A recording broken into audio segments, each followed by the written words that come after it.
Watch Doors of Perception, now on Amazon Prime. I think it's just going to get weirder and weirder and weirder, and finally it's going to be so weird that people are going to have to talk about how weird it is. Eventually people are going to say, what the hell is going on? It's not enough to say it's nuts, you have to explain why it's so nuts. The invention of artificial life, the cloning of human beings, possible contact with extraterrestrials. The systems which are in place to keep the world sane are utterly inadequate to the forces that have been unleashed. Welcome back to Forbidden Knowledge News. I'm your host, Chris Matthew. Today my guest is Paul Vecchiet. First, be sure to watch my new film, Doors of Perception, available right now on Amazon Prime. It should be available on the other streaming platforms by midsummer. We're booking guests for July. If you have suggestions or you would like to be a guest, email me, forbiddenknowledgenews@gmail.com. Today I want to welcome back to the show Paul Vecchiet. He is an author and former Air Force and Army Corps of Engineers. Paul, welcome back. How you doing? Real good, Chris. How are you? I'm excellent. It's great to have you back.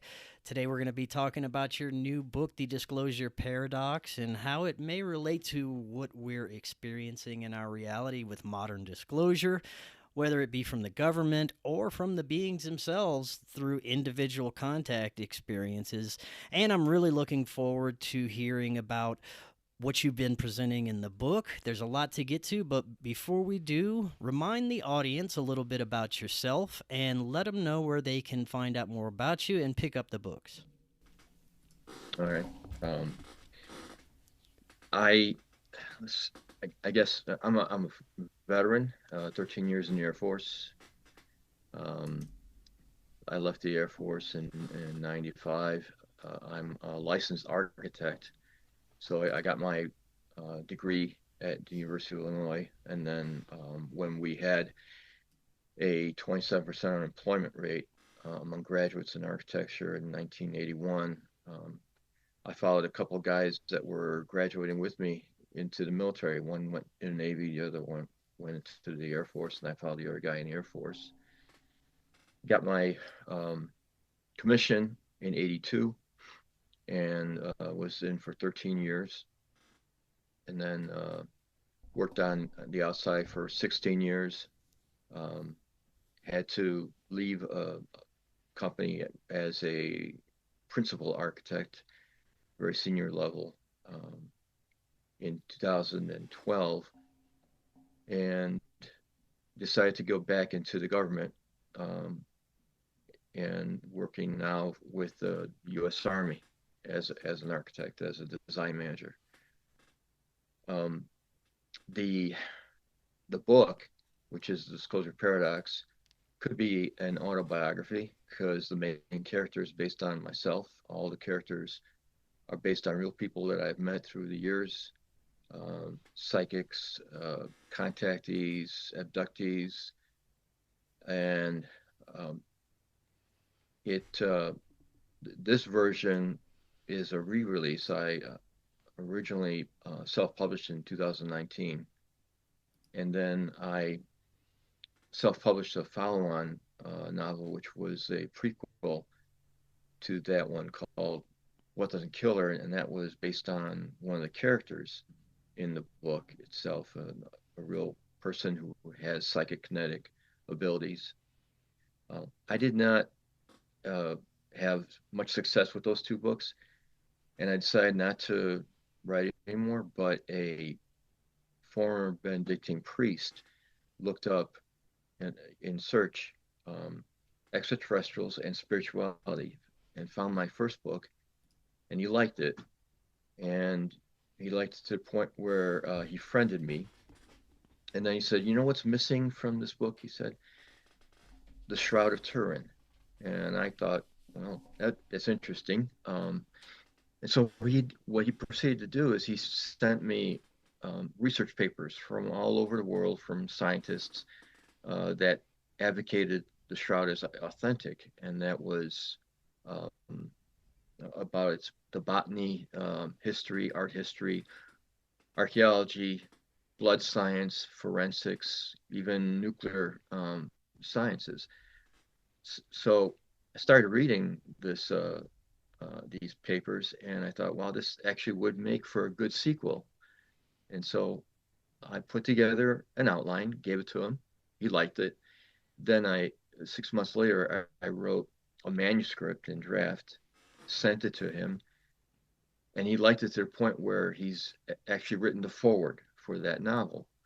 And that novel is a sequel to the first novel. Um, Now, what happened was that I decided to go through the same process of trying to find an agent and a publisher for that second novel. And uh, in through serendipity, through just things that meant to be, I found that editor who was helping me with the query process, and he helped me write the query letter. And he liked what was in the description of the book, so he asked me for the manuscript. I sent it to him, and he looked at it and he said, this could use a little bit of help. And so he actually helped edit that manuscript. And he liked it so much that he forwarded it to his publisher, and the publisher liked it. And when they found out that I had two other books that I wrote that was in the series, they wanted to see that, and they liked the other two, and that's how I got the contract. And we worked on the first book again, the one that I self-published, and it was re-edited, and we released it in February of this year. So that's where we are. A lot of things would not have happened if it wasn't for that Benedictine priest, who is, by the way, the president of the Shroud Research and Education Association, and he's been researching the shroud for 40 years, so he's pretty big in that field.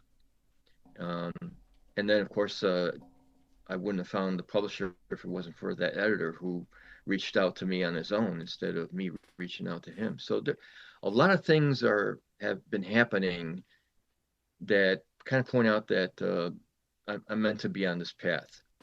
And if people want to find out more about what's been going on, I do have a website. It's thedisclosureparadox.com. And there they could read excerpts from this first novel. They could read reviews from subject matter experts. For example, a retired Northrop engineer liked it and made a review. Obviously, the priest did his own review. And I've got three other subject matter experts who did reviews. They could also read about the preface that guides the plot, character descriptions, and they could read about the second book, which is Salvation, the sequel that will be coming out in October. Maybe we could give the audience a synopsis of the books, starting with the first one. Maybe walk us through a brief premise of everything, and we can explore from there. Sure.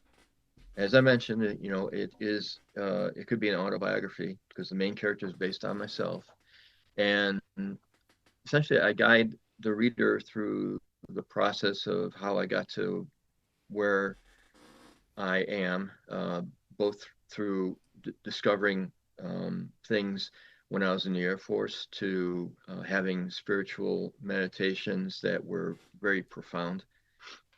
And I guide the reader on not only that, but also understanding how far we should go in that proverbial rabbit hole, and how to recognize when they're going too deep, and what to do if they think they're going too deep. It is a book that describes a physical journey across the country, but also a spiritual journey for the main character. So the reader recognizes the spiritual evolution of the main character, and how the main character learned about the role that he was to play to help humanity evolved spiritually.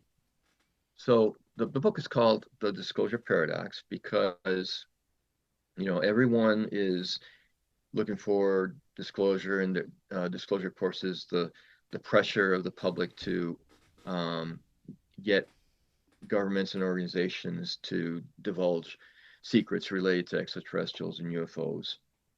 And the premise that I have about that is that the paradox is that um, there would be unintended consequences if there is disclosure, that it's not recommended. And the reason is because we have been put under a technological and social quarantine by the universal community for our corrupted spirituality. Mm. It all started when we dropped the bombs in Hiroshima, and they recognized that we were children playing with matches, and that we were not spiritually evolved to have that kind of technology, and that our scientists did not understand that when we detonate those bombs and release that so much energy in that amount of time, that it actually affected other dimensions. So what they did is, it was like a fire alarm throughout the universe. And after that, there just was a spike of activity of, sightings and other things from then on. And even to this day, they still check out our nuclear capabilities. They go to our sites, and most of our sightings are around areas where we store or we have nuclear technology that is being researched and developed. They recognize that we are spiritually corrupted, and that is because our DNA, not um, nothing else. It's our DNA that is what the Bible calls the original sin, not what the Bible says. So it's our DNA that makes us violent, barbaric, having an irrational obsession with possessions, and being racist to the point of being genocidal, where we cause mass murders on our own species. So you combine that with our great um, intelligence, and it makes us a very dangerous species to them. And that's why we are quarantined. Um, if we were to have disclosure, they have warned governments. And that's why governments are slow on disclosure. That's why they're dragging their feet. That's why they're trying to cause distractions on the subject matter. If we were to have disclosure, there would be contact. If we were to have contact, we would have a technological exchange. And if we were to have that technological exchange, our less ethical, forces, our energies, our greed would take over, take that technology, weaponize it, and use it against those that gave it to us. And we would use that to go all over, you know, the solar system or even the galaxy, and spread our diseases, our disease of greed, our disease of violence. And if we saw species that were different than us, obviously we would be they would be susceptible to being attacked, because we attack our own. So you can imagine what we would do if there were species that were different than us, and we would use all kinds of excuses to do that. We did that during the Monroe Doctrine, Manifest Destiny. We even did it long ago, spreading Christianity. All kinds of excuses are used to conquer other worlds, and that's what they're concerned about. Mm. You said that you had personal experiences that contributed to the information in the book. Could you maybe tell us about some of those, as well as if you were able to get any information directly while being in the Air Force, at least anything you can tell us about? Oh, sure, yeah. And I documented in the book, when I was a captain at Wright-Patterson Air Force Base, which is the cradle of research and development in the Air Force. One of my clients was as a construction manager was Foreign Technology Division. Now, Foreign Technology Division is the organization that spies on other countries and looks at their weapon systems and finds out their strengths, their weaknesses, and looks at opportunities of what we could take advantage of their weaknesses. They take that information, they make reports, and they give it to our research and development teams across the base, where they develop weapon systems or they come up with concepts to reply to either the threats or to take advantage of the weaknesses that our adversaries have.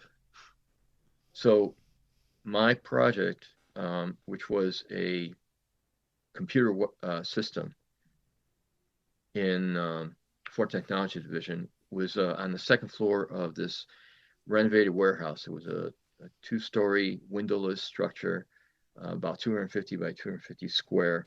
And once you approach the warehouse building, there were motion detectors. If you had a top secret clearance, you still had to be escorted around because there was only a need to know kind of policy going on. And once I got into the building with my escort, I realized the doors had no numbers. There were no names on the doors. There was no directory. And each door had a special lock. And the escort explained that individuals in one office did not know what's going on in their office. So that was compartmentation. Mm-hmm. My project was on the second floor, and they gutted the second floor in preparation for this project. And what I needed to do there was to compare the drawings that we would give the contractor, which are called as-built drawings. They give the condition of the facility prior to construction, and make sure that there was no possibility where the contractor would have a claim against the government for differing information. And so I went up and looked at the entire second floor, and I noticed the as-built drawings. Thumbing through them, a sheet was labeled basement. And I thought, well, this is a renovated warehouse. Usually you don't put basements in warehouses because it's not economical. You just add on more space. Mm. But the fact was that sheet was authentic. That floor plan matched the floor plan of the outline of the building. Thumbing through, I noticed a sheet that was a detailed floor plan of a cryogenic chamber in that basement. Whoa. And it was measuring 70 by 90 feet. And I thought, this was information that I did not need to know. And being in this very secure facility, I could imagine what was in that cryogenic chamber. It wasn't just petri dishes, because we're talking 70 by 90 feet. That's massive for a cryogenic chamber. Usually a cryogenic chamber is like a closet or a storage room at the most, but that's like an office suite. So I reasoned that I didn't have the need to know for this. I made sure that my escort did not see that I had that in front of me, rolled up the drawings, put them back the way I found them. And interestingly enough, I kind of, filed it in the back of my mind. I wasn't stressed out about having this information. I didn't tell anyone. I didn't tell anyone for 5 years after I left the service. And it only kind of came back to me after I was doing some channel surfing in 2009, and I found Ancient Aliens.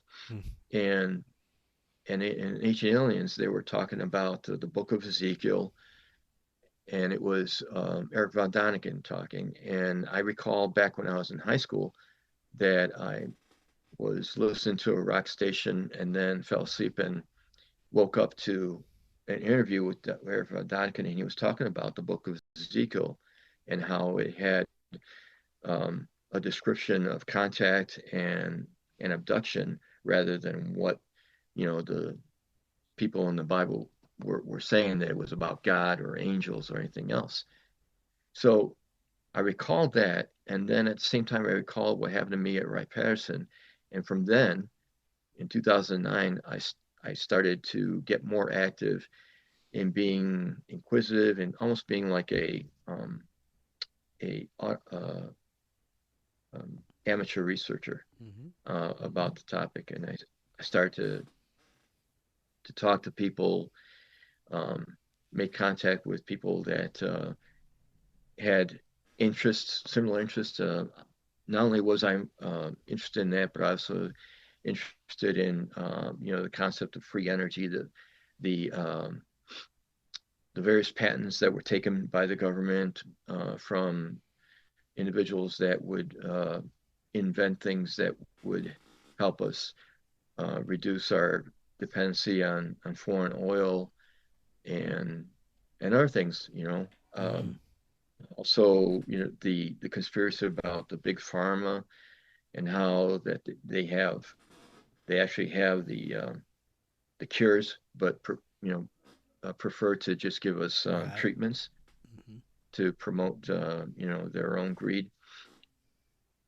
But one thing that I found was that when I was talking to people about that they would also tell me about experiences with having either sightings, having contacts. Some were abducted. Some even claimed that they had implants on their body. And they would talk to me, but they would also advise me that they prefer not to, talk to other people. That they prefer to be very secret about it.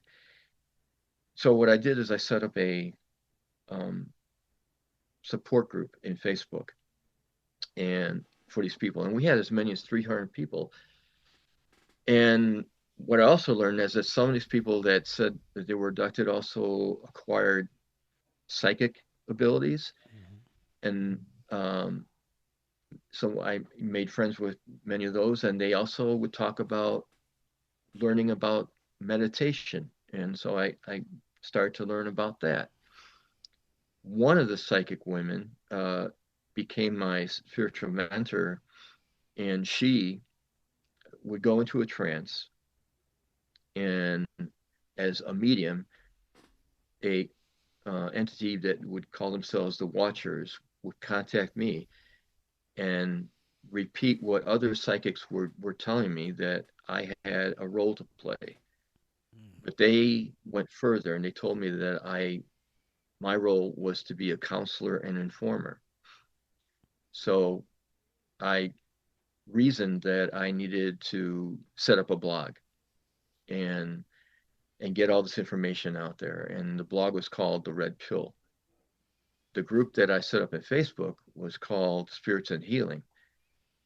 And uh, times passed. One of the things that I got through the medium was that these watchers were going to test me. And not long after that, as I got into meditation, I went through a wormhole, and I put that in the book, and that was a profound experience because it was motion and it was vibration and lights and velocity, and my heart was racing. It was, if you saw the film Contact with Jodie Foster, it was just like that, very similar. And once I knew what was happening, I was back in my body. So that's Wow. one of the items that I document in the book. And then a couple of years after that, I was meditating, and uh, I saw a cloud of indigo in front of me. And with that, I also had a feeling of euphoria, which is probably the feeling that people say when they are in a near-death experience. They have this feeling of happiness and love and all that. And that's what I felt. As the cloud dissipated, I saw all across the horizon flashes of indigo, and when I got closer, the euphoria got stronger. And then I got a message that these flashes were spirits, energies that were between lives, and the flashes were them getting uh, downloading their past life or uploading their next life.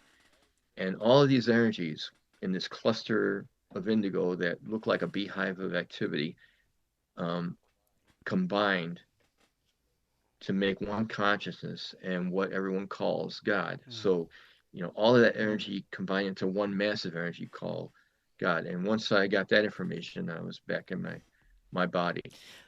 So those are the two profound experiences that um, made me realize that I need to, document stuff. But I didn't make a decision to write my book until um, I had to stop the blog and leave the group because when I was released by the one company in 2012 and I decided to get back in the government, I made sure that there was nothing out there where when they would do their search that would make me a risk to them. So I got tired in 2012, and that's when things really started to happen. Um, and I realized that I needed to take that information that I had in the blog and write a book. And one weekend, I sat down, wrote an outline, 31 pages in one weekend. And that kind of thing doesn't happen to a first time writer. I think I had some help on that. And I never strayed from that outline. Right. So that's It's where we so are. interesting how many people, including myself, had a profound spiritual breakthrough or awakening around the time of 2012. And it was a pivotal Wow. period in my life. And not only that, many people that I know. So that's an interesting thing. But I want to go back to how much our military industrial complex knows about the phenomena. How long have they known? And to what extent are they having a relationship with these entities? So we need to separate the government from the military industrial Okay. complex because the military industrial complex acts on their own. Mm. What happened in 53, I think it was 53 or 52, when Eisenhower was approached by two entities. One entity wanted to meet in Florida, and their condition was that we needed to remove ourselves from the nuclear research. They wanted to stop. They wanted us to stop working with the bomb. Eisenhower and at that time MJ-12 recognized that as possibly a Russian plot to disarm us, and so they refused that meeting. They got another invitation, and it was at Holloman Air Force Base to meet with um, the representatives of the reptilians, who were the Greys. They didn't know that they were dealing with the reptilians. They were just thinking that they were meeting with the Greys. And at that time at the meeting, uh, the condition was that they would give us technology, and in return, we would let them abduct livestock and people for research, but that they would not harm the people.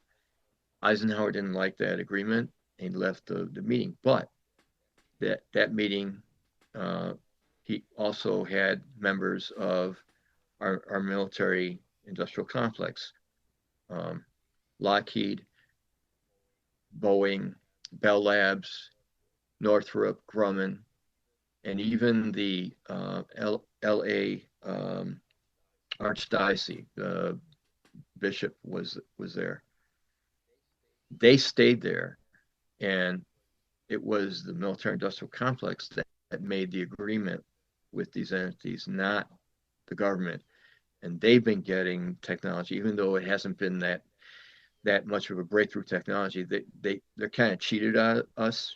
They've been giving us certain technology, but not the kind where we would be a supreme power compared to them, right? They were careful and take and given us the certain technology, but it's been enough where the military industrial complex has had the power. And Eisenhower warned us about the military industrial complex when he left office. It was kind of a cryptic message. He was careful not to say too much, but Kennedy found out about it and he wanted to do something about it. And obviously he was stopped. Hmm.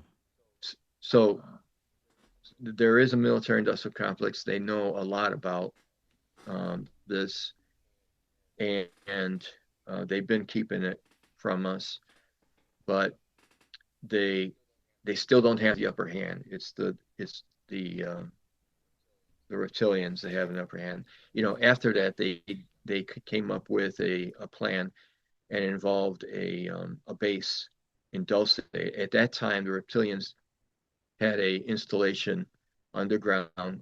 It's been there for a very, very long time. And they decided to make a joint laboratory there. But it was not joint between the government and the reptilians. It was the military industrial complex who uses mercenaries. So that's what Dulce is. This is where it becomes very difficult to sift through information. I have so many different researchers and guests on my show that give their understanding of what's happening with the extraterrestrial reality, with interdimensional beings, and there are hundreds of different understandings of what's really going on. Some believe these aren't even physical beings, that they're more of etheric interdimensional intelligences or egregores or thought parasites that can cause us to perceive them as whatever they want us to. Others believe that they are physical beings coming from different planets. Others say that they are semi-physical beings that have the ability to phase in and out of our reality. That's an interdimensional phenomena. And at this point, there's just so much information out there. It's so difficult to sift through. What are your thoughts on those different theories? All of the above.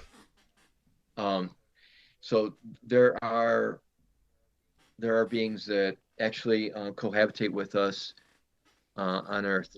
Antarctica, Dulce, as I mentioned, Alaska, the Himalayas, Andes, and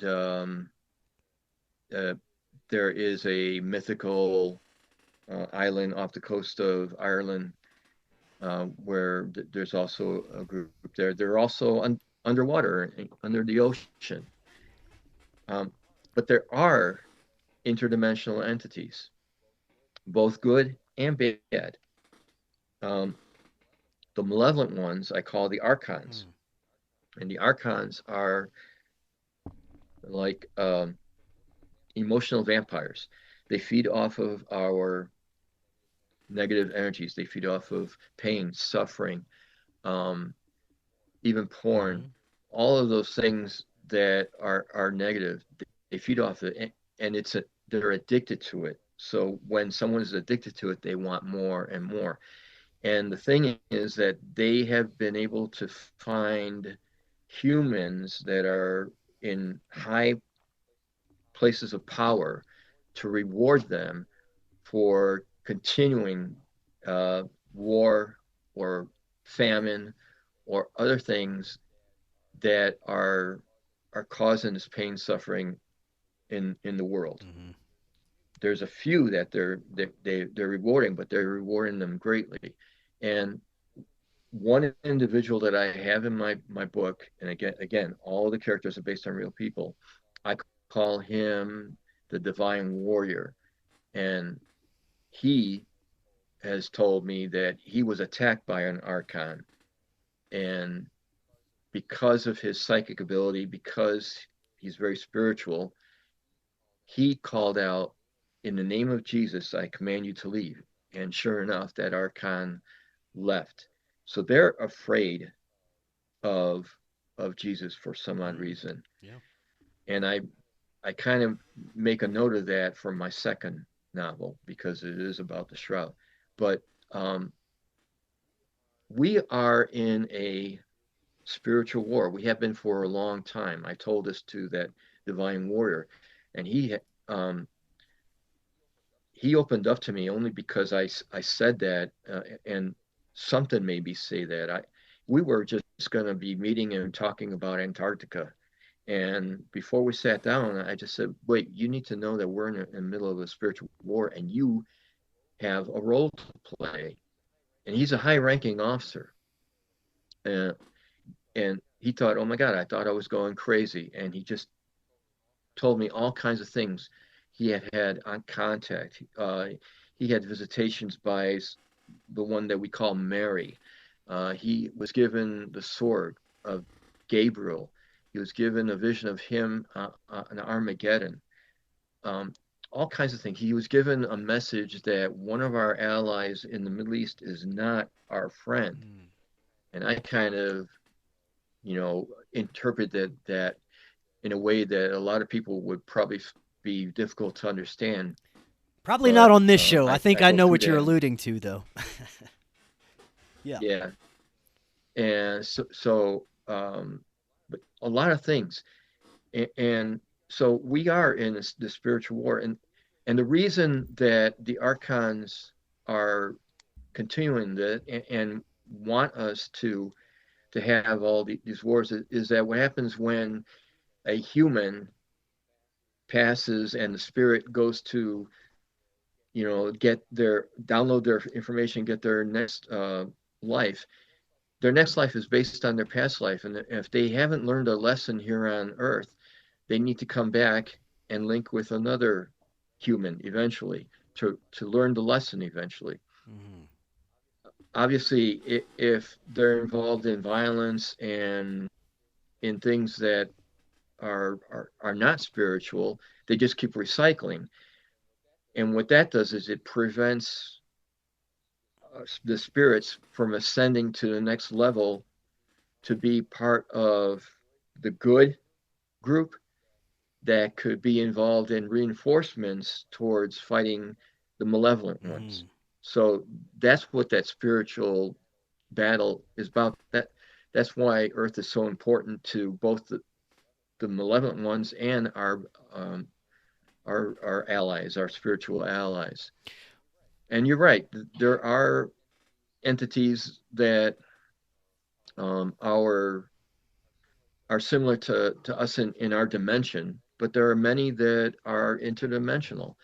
There are, I think there are those that people call angels, um, and and that's a real thing. And obviously the um, the warrior, the divine warrior that talked about him getting Gabriel's sword, obviously that has some meaning and that's relevant. So what you ask about, who are these entities? What are they doing? What do they want from us? Every one of them have something to do with us. Some want something bad from us. Many want us to be spiritually evolved. Our universal community wants us to spiritually evolve. They want us to be part of them. And there are individuals like myself that I would call, people that are in this cell, um, this that is involved in advancing the spiritual of the humans. I think that we are part of that. I guess that that plan or that action where we're being used to help advance the humans so that eventually we could spiritually evolve and become with them instead of staying on our own here alone and isolated from the rest of the universal community. What's your understanding of what is unfolding now with the spiritual awakening? We seem to be at a major crossroads. There are many of us, like you said, that are becoming aware, gaining a spiritual connection and understanding, and a knowing that there is much more than this material reality, and there's something very wrong with this material reality as far as our systems and the ruling class. Many believe that during this time, we're going to experience a mass event that will assist in this shifting of consciousness, whether it be another war or disclosure or some sort of other pandemic or high impact event. Who knows? But there is a large consensus that we will be experiencing other very mass events that will assist in this awakening. What do you think about that? Yeah, it's possible. I feel that my spirit, um, who made a agreement to come back and be in this role of counselor and informer. And by the way, I was actually corrected by another spiritual woman that I'm not a counselor and informer, that I am a liaison, but um, liaison between who? Between humans and what? I don't, she didn't tell me that part. I think because of at least what I have interpreted my role as, my role is not going to involve something cataclysmic or something profound. It's very subtle, but it's going in that direction. And there are a number of things that I talk about in the book that could help us become more spiritual. One, everyone should learn about meditation. When you meditate, you are listening to God. When you're praying, you're talking to God. So when we listen, we get the information that we need based on our own role and our own spirit. Okay, it's kind of like opening up a gift, and once you open up that gift, you get the information that everyone looks for in their life. The other thing is that we need to understand some of the teachings that Jesus, who I thought was an emissary, not what the Christians talk about, saving humanity, but yes, saving humanity, but in a different way. But I think he was an emissary to try and help us spiritually, and he was sent as a test, and we failed that test by killing him. So um, there's not going to be a second coming, because they're not going to make that mistake again. We're going to probably kill the second coming. So it's best that we learn about what he tried to tell us, which is very simply, we're here to make life better for others instead of making life better for ourselves at the expense of others. If we just follow that rule, we could certainly leap in our I've heard many spirituality. others say this, The that exactly what you just said. The first time was a test. We failed. They sent one man. But this time, God's going to send millions with Christ consciousness, not just one man. We're all going to embody the teachings and the consciousness of Christ, and that won't be able to be stopped. That's possible. Like I said, I think I'm a member of a cell, and I think a lot of people still haven't awakened like I did in, you know, whenever it was 2012, I suppose. Uh, so there are people out there where our universal community is waiting them to wake up, and in order to wake up, you need to meditate. Um, the other thing is that we need to understand that, and I write this, that other people have a greater impact on our lives than we have on ourselves. Um, we all are on a path, and there is a destiny. And like it or not, we need to fulfill that role that our spirit um, has been given before we even became human. But um, it's in reality, it's a meandering path, right? It's not a straight path. But if you take a straight line from the time that you're born to your destiny, and then you superimpose that with a meandering path that goes over that straight line, there are points that intersect with that straight line on your meandering path. And those are the points that people could recollect on what got them to where they are. So those are the things that I talk about in the book. You mentioned earlier that there was an infiltration to our DNA and it was fundamentally altered, and that reflects a lot of the evils that we see in the world. Would you say that we're in the process of repairing that right now, and that is what these beings are assisting with as well? That's what my second book is about. And my hypothesis is that, first of all, in that second book, there's an entire chapter about the authenticity of the shroud. And the blood of Christ has no human match. It's got its own type. And the other thing is that the DNA is different from human DNA. They have determined that. That's fact. So things came to my mind, and for some reason I came up with a hypothesis, and I learned that the blood of Christ is mentioned in the Bible in 376 verses, and I don't think that is an accident. I think that was meant to be. I think that's intentional, and it's profound because there's something important about the blood, and obviously we learned that there is something about that. So it's not what the Christians think, because if you read, there's a verse that indicates that his blood will wash away the sins of the earth. And my hypothesis is that, what if in the future we have the technology to harvest his DNA, take it, and then repair our own DNA, and then we would become like him? That's what I think was the intent. You mentioned that we may be eventually accepted into this greater cosmic community. Could you talk a little bit about that?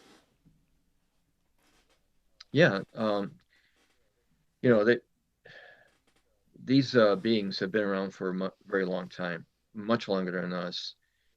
And the reason is that they are spiritually evolved. I have an equation where it's a balance. If a race has the same amount of spirituality as they have a level of technology, then they have a greater chance of survival. And that's what these entities that you see through sightings and through contact and whatever, they the common thing is that they are spiritually evolved. And I learned about this also from a man who passed away a couple of years ago. His name is Robert Dean, and he talked about this. He was a telepath, and he would communicate with these entities, and they would tell him about our spirituality and what makes them superior to us spiritually, and why they would like for us to be like them. We, however, have a very high amount of technology and a very low amount of spirituality. And with that, a race has a greater chance of self-eradicating. Mm-hmm. Obviously, our scientists have indicated that we are 4 minutes to midnight, on that clock. Doomsday clock, yeah. How, inversely, a race that has high spirituality and low technology has a greater chance of being assimilated by a race that is technologically superior, much like what we did to the Native Americans. So it's important for us to reach that balance. And they have told Robert Dean, that they have been able to become spiritual after they got rid of their lust for power and after they have released themselves of the shackles of currency, money, and wealth. And once those two things were gone, they had been able to evolve spiritually in leaps and bounds. And obviously, we're certainly not there yet, but at least we can build towards that. What do you think could really be behind government disclosure and what we're seeing in the mainstream media? The government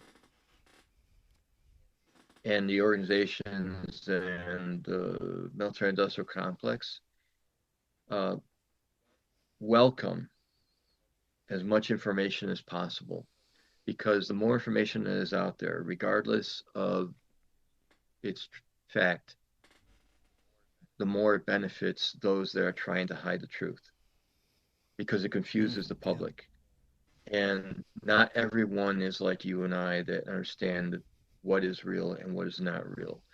You know, that the government allows shows like um, Ancient Aliens and X-Files because they put out information out there that is not factual, and it confuses the public. And like in X-Files, anyone who's watching X-Files who doesn't know what's going on, they take everything as being fantasy, but there's a lot of stuff in there that is factual, and that's why they could get away with it. And the government welcomes, especially in this day and age of AI and the internet and how easy it is to come up with hoaxes. They welcome all that information. Whenever anything comes out, they don't even acknowledge that it's out there. They used to deny, but they don't do that anymore. Now we got a few minutes left. As far as Okay. solutions and guiding humanity further along this awakening path, you mentioned meditation. What are some other things that we can do individually to assist and help us connect with these intelligences? As I mentioned, treat others the way you would want to be treated. You know, we're here to make life better for um, others instead of making life better for ourselves. Um, what people need to understand is that Earth is a school viewed by the universe. That's why it's important to them. It's the planet that is important. It's the planet that gives us the ability for the spirit to link to us humans and learn about love, about pain, suffering, about beauty, creativity, all the things that make us human. That is why the spirit is linked to us to learn that, and this is the perfect laboratory for that. And so, you know, they are concerned about how we treat the planet. They're not concerned too much about us, but how we treat the planet and make sure we don't destroy it. And um, the important thing is to understand that since it is a school, just like school for us in human terms, it's a fraction of our lifetime. And this school here, our life on Earth, is a fraction of our spiritual lifetime. It's very small in time and compared to the rest of the universe. So we need to understand that this is temporary. Whatever happens here is really temporary, but we need to do the best that we can with what the time that we have. And once we pass, it doesn't matter anymore. We either graduate or we come back. Do you think what is happening is an attempt by the ruling class, by, like you said, the reptilians, to keep us trapped in this materialistic state and prevent us from reaching that spiritual enlightenment? I absolutely would consider that to be truth. Yeah. Mm. As we were saying earlier, there's things that we can do on an individual basis, but doesn't seem like there are many collective solutions that are beneficial for humanity, especially when it comes to some of these deeper spiritual situations. It seems like the only way through it is for each of us to individually experience it and do our best with this incarnation, because anytime we try the collective thing, it ends up in war or destruction, and it works against us, it seems.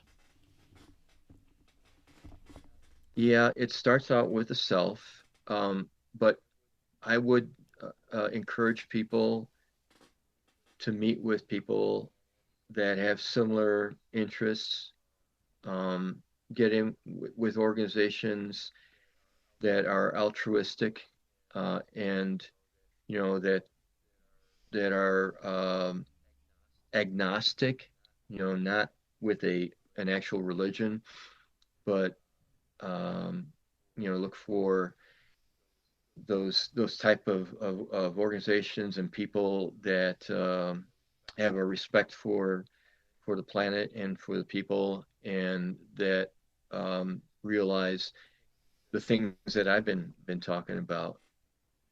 100%. Well, Paul, this was great. Before we close out, let the audience know once more the best way that they can pick up the books. All right, here's what the book looks like, and it's if you go on my website, the disclosureparadox.com, there are links there to Amazon, to Barnes and Noble.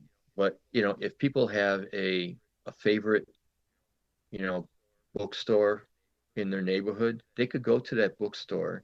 The bookstore has this book in the system. They could order it directly through the bookstore. It'll be there in 3 days instead of supporting Amazon, uh, which I have a feeling about them, right? Um, and but it's also available in England through the system there, and Canada has a system there. But and all the links that I mentioned there, if you scroll down in my website, they're all there. You can just punch on a link and get to Barnes Noble. It's also an ebook, so they could read it that way.